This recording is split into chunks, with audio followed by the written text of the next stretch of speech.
রয়েছেন রাকিবুল হাসান। রাকিব, জানাবেন ডেঙ্গুর ঝুঁকি এড়াতে সিটি কর্পোরেশন কি পদক্ষেপ নিয়েছে?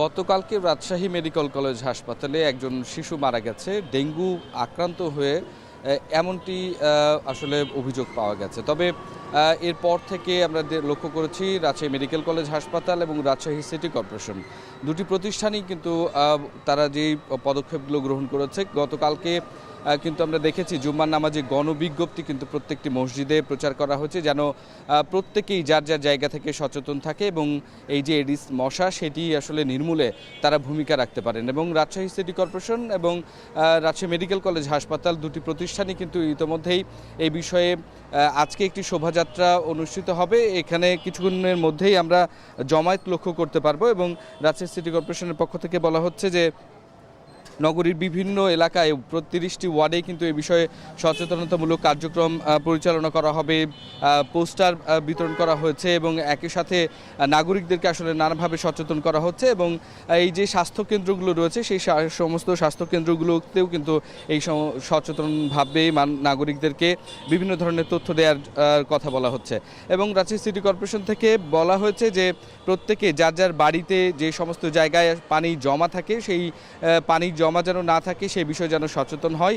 বিশেষ করে গ্যারেজ, এসির নিচে যে পানি থাকে এবং বিভিন্ন খোলা জায়গায় যে সমস্ত পানি জমা হয় সেই জমা পানি যেন না থাকে সেই কারণে আসলে নগরবাসীকে অনুরোধ করা হচ্ছে। এবং একই সাথে রাজশাহী সিটি কর্পোরেশনের ৩০টি ওয়ার্ডেই পরিচ্ছন্নতা কর্মী থেকে শুরু করে অন্যান্য যে কর্মীরা রয়েছে তাদেরকে বলা হয়েছে এই বিষয়ে যেন জরুরিভাবে আসলে পদক্ষেপ গ্রহণ করা হয়। বিভিন্ন ওয়ার্ডে দেখা যায় ঝোপঝাড় জঙ্গল এবং ছোট ছোট নর্দমা রয়েছে যেখানে আসলে এডিস মশার জন্ম হয়। সেই সমস্ত জন্ম জায়গাগুলো আসলে খুব দ্রুত নিধন করা এবং সেখানে নিয়মিত ওষুধ ছেটানো এবং মশা যেন উৎপাদন না হয় বা মশার জন্ম যেন নিতে না পারে সেখানে সেই সমস্ত ব্যবস্থা গ্রহণের জন্য রাজশাহী সিটি কর্পোরেশনের প্রশাসক তিনি কিন্তু ইতোমধ্যেই নির্দেশনা দিয়েছেন।